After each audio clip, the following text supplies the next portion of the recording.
बिस्मिल्लाहिर्रहमानिर्रहीम। अस्सलाम वालेकुम। रसूलुल्लाह सल्लल्लाहु अलैहि वसल्लम ने फरमाया, कब्रों को सजदागाह न बनाओ। चुगलखोर जन्नत में दाखिल ना हो सकेगा। जहन्नुम से बचो, अगरचा खजूर का एक टुकड़ा देकर ही। खुश नसीब है वो शख्स जिसने मेरी बात को सुना और उसे याद किया और आगे पहुंचा दिया।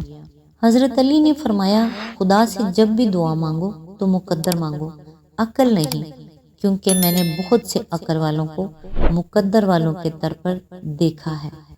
हजरत अली का फरमान है, मोमिन की जान हर वक्त इम्तिहान और मुसीबत में रहती है। एक और जगह हजरत अली ने फरमाया है, गीबत करना कमजोर आदमी की आखिरी कोशिश होती है।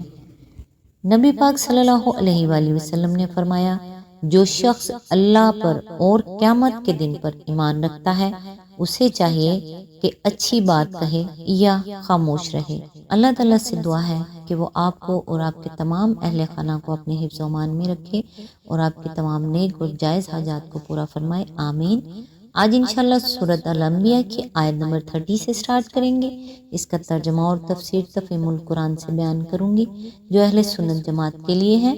औज़ु बिल्लाहि मिनश शैतानिर रजीम, बिस्मिल्लाहिर्रहमानिर्रहीम। क्या वो लोग जिन्होंने नबी की बात मानने से इनकार कर दिया है गौर नहीं करते कि ये सब आसमान और ज़मीन बाहम मिले हुए थे, फिर हमने इन्हें जुदा किया और पानी से हर जिंदा चीज़ पैदा की। क्या वो हमारी इस खिलाकी को नहीं मानते? इसकी तफसीर है, असल में लफ्ज़ रद और फत्क के अल्फाज इस्तेमाल किए गए हैं और रद के मायने हैं यकजा होना, इकट्ठा होना, एक दूसरे से जुड़ा हुआ होना, मुतसल और मुतलासिक होना, और फतक के मायने फाड़ने और जुदा करने के हैं। बज़ाहिर इन अल्फाज से जो बात समझ में आती है वो ये है कि कायनात की इब्तदाई शक्ल एक तोदे यानी मांस की सी थी। बाद में इसको अलग अलग हिस्सों में तकसीम करके ज़मीन और दूसरे अजरा में फल की जुदा जुदा दुनिया की शक्ल में बनाए गए। मज़ीद तशरीह के लिए मुलाहिज़ा हो तफ़हीमुल कुरान जिल्द चहारम हामीम अल सजदा हाशिया नंबर 13, 14 और 15। इससे जो मफहूम समझ में आता है वो ये है कि पानी को खुदा ने सबब जिंदगी और असल हयात बनाया, इसी में और इसी से जिंदगी का आगाज किया। दूसरी जगह इस मतलब को इन अल्फाज में बयान किया गया है कि वल्लाहु खलक़ा कुल्ला दअब्बतिन मिम्मा, सूरह अन-नूर आयत नंबर 45। और खुदा ने हर जानदार को पानी से पैदा किया। आयत नंबर 31। और हमने जमीन में पहाड़ जमा दिए ताकि वो इन्हें लेकर ढलक न जाए और इसमें कुशादा राहें बना दी, शायद कि ये लोग अपना रास्ता मालूम कर लें। इसकी तफसीर है, इसकी तशरीह सूरह नहल आयत नंबर 12 में गुजर चुकी है। यानी पहाड़ों के दरमियान ऐसे दर्रे रख दिए और दरिया निकाल दिए जिनकी वजह से पहाड़ी इलाकों से गुजरने और ज़मीन के एक खित्ते से दूसरे खित्ते की तरफ अबूर करने के रास्ते निकल आते हैं। इसी तरह ज़मीन के दूसरे हिस्सों की साख्त भी ऐसी रखी है कि एक इलाके से दूसरे इलाके तक पहुँचने के लिए राह बन जाती है या बना ली जा सकती है। जो मायनी फिक्रा है, ये मतलब भी है कि लोग ज़मीन में चलने के लिए राह पाएं और ये भी कि वो इस हिकमत और इस कारीगरी और इस इंतज़ाम को देखकर हकीकत तक पहुँचने का रास्ता पालें। आयत नंबर 32। और हमने आसमान को एक महफूज छत बना दिया, मगर ये हैं कि इनकी निशानियों की तरफ तवज्जो ही नहीं करते। इसकी तशरीह के लिए मुलाहिज़ा हो सूरह अल-हिज्र हवाशी नंबर 8 to 10, 100 to 10 और 120, यानी उन निशानियों की तरफ जो आसमान में है। आयत नंबर 33। और वो अल्लाह ही है जिसने रात और दिन बनाए और सूरज और चांद को पैदा किया, सब एक एक फलक में तैर रहे हैं। इसकी तफसीर है, कुल्लुन और यसबहून के अल्फाज बताते हैं कि मुराद सिर्फ सूरज और चांद ही नहीं है, बल्कि दूसरे अजरा में फल की यानी तारे भी मुराद हैं, वरना जमा के बजाय तस्निया का सिगा इस्तेमाल किया जाता। फलक जो फारसी के चरख और गर्दों का ठीक हम मायने है। عربی زبان میں آسمان کے معروف ناموں میں سے ہے۔ سب ایک ایک فلک میں تیر رہے ہیں، صرف دو باتیں صاف سمجھ میں آتی ہیں۔ ایک یہ کہ یہ سب تارے ایک ہی فلک میں نہیں ہیں، بلکہ ہر ایک کا فلک الگ ہے۔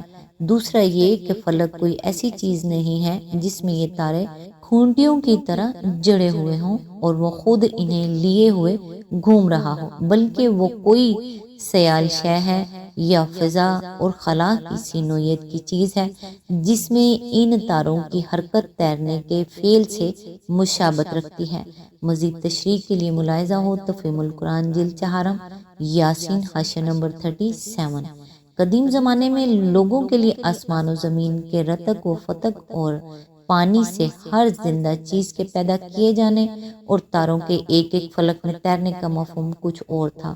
موجودہ زمانے میں طبیعیات یعنی فزکس، حیاتیات یعنی بائیولوجی اور علم حیات یعنی ایسٹرونومی کی جدید معلومات نے ہمارے لیے ان کا مفہوم کچھ اور کر دیا ہے، اور انہیں کہہ سکتے ہیں کہ آگے چل کر انسان کو جو معلومات حاصل ہونی ہیں وہ ان الفاظ کے کن معنی پر روشنی ڈالیں گی۔ بہرحال موجودہ زمانے کا انسان ان تینوں آیات کو بالکل اپنی جدید ترین معلومات کے مطابق پاتا ہے۔ اس مقام پر یہ بات بھی سمجھ لینی چاہیے کہ وَلَهُ مَنْ فِي السَّمَاوَاتِ وَالْأَرْضِ سے لے کر کَذَالِکَ نَجْزِی الظَّالِمِینَ تک کی تقریر شرک کی تردید میں ہے، اور اَوَلَمْ یَرَ الَّذِینَ کَفَرُوا سے لے کر فِی فَلَکٍ یَسْبَحُونَ تک جو کچھ فرمایا گیا ہے اس میں توحید کے لیے ایجابی یعنی پازیٹیو دلائل دیے گئے ہیں۔ مدعا یہ ہے کہ یہ نظام کائنات جو تمہارے سامنے ہے، کیا اس میں کہیں ایک اللہ رب العالمین کے سوا کسی اور کی بھی کوئی کاریگری تمہیں نظر آتی ہے؟ کیا یہ نظام ایک سے زیادہ خداؤں کی کارفرمائی میں بن سکتا تھا اور اس باقاعدگی کے ساتھ جاری رہ سکتا تھا؟ کیا اس حکیمانہ نظام کے متعلق کوئی صاحب عقل و خرد آدمی یہ تصور کر سکتا ہے کہ یہ ایک قلندرے کا کھیل ہے اور اس نے محض تفریح کے لیے چند گڑیاں بنائی ہیں جن سے کچھ مدت کھیل کر بس وہ یوں ہی ان کو خاک میں ملا دے گا؟